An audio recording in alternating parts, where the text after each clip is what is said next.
नमस्कार, मी भारती शिंदे. प्रबोधन दिशा न्यूज मध्ये आपले स्वागत. जय भवानी, जय शिवाजी. आजच्या शिवसेनेच्या पदाधिकारी मेळाव्याला उपस्थित खासदार नरेंद्र मस्के, विजय नाहटाजी, विजय चौगुलेजी, अंकुश बाबा कदम, ज्यांचा आता प्रवेश झाला ते आपले आमचे पूर्वीचे शिवसैनिक नामदेवराव भगत, त्यांचं मी मनापासून स्वागत करतो. द्वारकानाथ भोईर, किशोर पाटकर, शिवराम पाटील, रमाकांत म्हात्रे, मनोज हळदणकर, विजय माने, सरोजताई पाटील, शीतलताई कचरे, अनिकेत म्हात्रे, सर्व व्यासपीठावरील शिवसेनेचे सन्माननीय पदाधिकारी, महिला आघाडीचे पदाधिकारी, युवा सेनेचे सर्व पदाधिकारी आणि सर्व नगरसेवक, कार्यकर्ते, बांधव आणि माझ्या लाडक्या बहिणींनो आणि लाडके भाऊ या.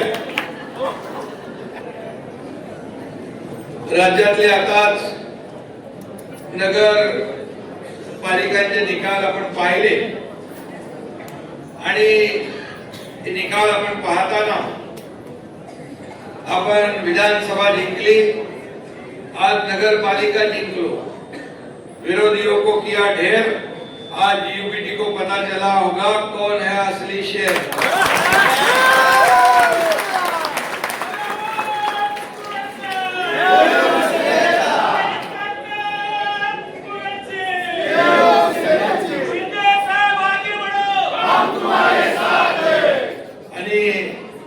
नकली शिवसेना म्हणणाऱ्यांची आकडेवारी सिंगल डिजिट मध्ये राहिली आणि महाविकास आघाडी जे सगळ्यांची मिळून जेवढी टोटल होते त्यापेक्षा तुमच्या खऱ्या शिवसेनेची आकडेवारी जास्त आहे. आणि म्हणून या निवडणुकीमध्ये लोकसभेमध्ये आपण महायुती जिंकलो, विधानसभेत महायुती जिंकलो आणि आता झालेल्या नगर परिषदेमध्ये देखील आपण एकंदरीत चित्र पाहिलं तर महायुतीच सगळीकडे जिंकलो.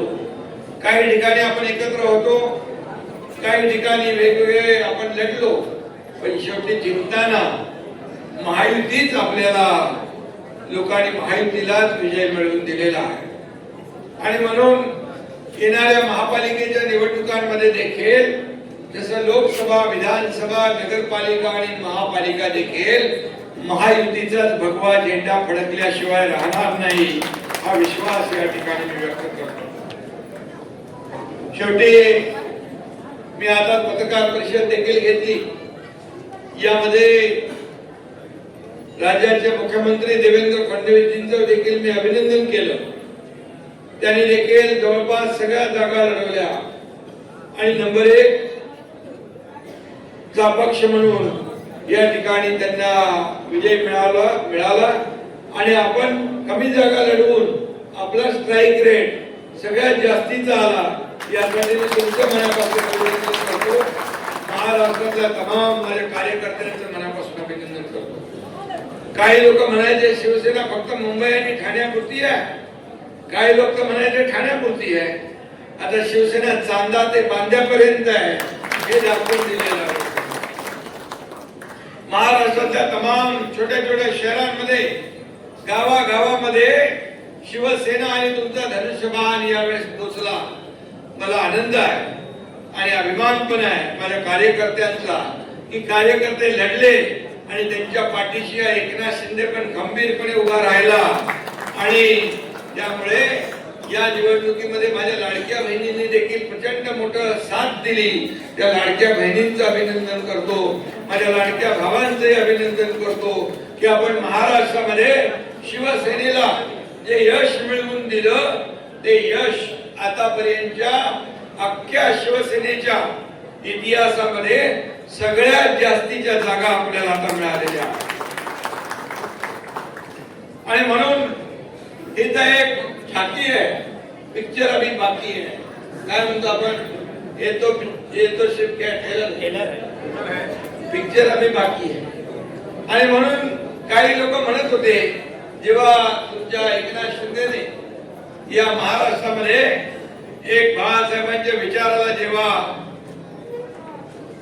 मूठमाती देण्याचं काम केलं, बाळासाहेबांच्या विचारांची प्रतारणा करण्याचं काम ज्यांनी केलं, त्यावेळेस मात्र बाळासाहेब आनंदगे साहेब सांगायचे अन्यायाविरुद्ध पेटून उठा. अन्याय करणं जसा गुन्हा आहे तसा अन्याय सहन करणे गुन्हा आहे. आणि म्हणून अन्यायाला वाचा फोडण्यासाठी, शिवसेना वाचवण्यासाठी ते 2022 साली या महाराष्ट्राने एक बंड पाहिलं, उठाव पाहिला आणि तो लोकांनी स्वीकारला. आपण त्यावेळेस देखील लोकसभा लढलो, आपला स्ट्राईक रेट सगळ्यात जास्त होता. आपण विधानसभेत 80 जागा लढलो आणि 60 जागा जिंकलो, 60 आमदार जिंकलो. हा देखील इतिहास होता. आणि आजही आपण पाहतोय की या राज्यामध्ये आपण तशी बघायला गेली तर 2.5-3 वर्षामध्ये ही सुरुवात आहे. या सुरुवातीच्या काळात जर या नगरपालिका नगरपंचायतीमध्ये एवढं मोठं यश मिळतंय, याचा अर्थ लोक आपल्या पाठीशी आहे, जनता आपल्या पाठीशी आहे, काम करणाऱ्याच्या पाठीशी लोक उभे राहतात. कारण हा पक्ष आपला मालक आणि नोकरांचा नाही, हा कार्यकर्त्यांचा पक्ष आहे, कार्यकर्त्याचा सन्मान वाढवणारा पक्ष आहे. आणि म्हणून या पक्षात जो काम करेल तोच पुढे जाईल. आणि म्हणून या निवडणुकीमध्ये ज्यांनी काम केलं त्या सगळ्यांचं मी मनापासून अभिनंदन करतो. अनेक लोकांनी या निवडणुकांमध्ये मेहनत घेतली, कष्ट घेतले आणि अतिशय छोट्या छोट्या शहरांमध्ये, नगर परिषदांमध्ये, नगर पंचायतींमध्ये मेहनत केली, लोकांची कामं केली. आपण एकच काम केलं, विकासाचा अजेंडा. आपण आरोप प्रत्यारोप बाजूला ठेवले. आपण फक्त आणि फक्त विकासाचा अजेंडा. त्या शहराचे प्रश्न काय, त्या शहरामध्ये आवश्यकता काय, त्या शहरामध्ये मूलभूत सुविधा काय, आणि मग त्या नगर विकास खात्याच्या माध्यमातून, राज्य सरकारच्या माध्यमातून दिल्या जातील, त्याचा प्रयत्न केला जाईल. अशा प्रकारचा अजेंडा आपण घेतला. आणि म्हणून लोकांनी भरभरून मतदान महायुतीच्या बाजूने केलेलं आहे. आणि म्हणूनच आपल्याला मी सांगतो की कामाची पोचपावती लोकांनी दिलेली आहे. आणि म्हणून बाकी लोक काय करत होते, बाकी लोक फक्त घरात बसले होते. त्यांचे कार्यकर्ते निवडणुका लढवत होते, ते कार्यकर्ते वाऱ्यावर होते. त्यांच्या निवडणुकांमध्ये प्रचाराला देखील महाविकास आघाडी कुठं फिरकताना पाहिजे नाही. त्यांनी पराभव कबूल केला होता, पराभव मान्य केला होता. आणि म्हणून महायुतीला दैदिप्यमान असं विजय या ठिकाणी प्राप्त झालेला आहे. आणि म्हणूनच मी आपल्याला आज एवढंच सांगतो की आता या नव्या मुंबईत देखील मगाशी नागराजी म्हणाले की नव्या मुंबईसाठी आपण काय केलेलं आहे, या नव्या मुंबईच्या भूमिपुत्रांसाठी काय केलंय, या नव्या मुंबईच्या विकासासाठी आपण काय केलंय. गेले अनेक वर्ष जे झालं नाही ते आपण केले आहे. माझ्या 2.5 वर्षाच्या मुख्यमंत्री पदाच्या कारकिर्दीमध्ये अनेक निर्णय आपण या नव्या मुंबईसाठी घेतले. ते आपण लोकांपर्यंत पोहोचवले पाहिजे. लोकांपर्यंत तुम्ही ते नाव मी बरे कंडोनियम वगैरे काय काय गरजेपट्टी घर, शिडकोचे निर्णय, FSI वाढवणे, क्लस्टर आणि टोल नाका हटाव, काय सगळं केलंय. भूमिपुत्रांच्या जागा, त्यांचा निर्णय, ते सगळं जे आहे ते सगळं तुमच्या समोर आहे. आणि म्हणूनच काम करणारा कार्यकर्ता म्हणून आपण 2.5 वर्ष काम केलं.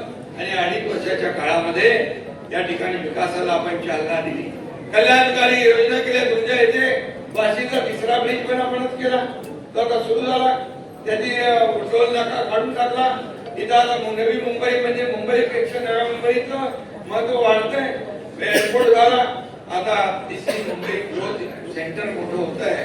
आणि म्हणून अनेक या ठिकाणी गेम चेंजर प्रकल्प येत आहे. आणि म्हणूनच आता यासाठी विकास हाच आपला अजेंडा आहे. हे लोक, काही लोक रोज सकाळ संध्याकाळ टीका टिप्पणी फक्त मुंबईमध्ये बसले होते. मी पाहत होतो, फिरत होतो महाराष्ट्रात, एकही महाविकास आघाडी नाही. पुण्याला त्यांचे लोक म्हणायचे आम्हाला वाऱ्यावर सोडून दिलंय. आता आम्ही यांना वाऱ्यावर सोडणार. आणि यांना वाऱ्यावर सोडून दिलं नेत्यांना आणि घरी बसवून टाकलं. कायमचं हे महापालिकेत देखील घरी बसल्याशिवाय राहणार नाही, कारण शेवटी कार्यकर्ता हा लोकांना निवडून देतो.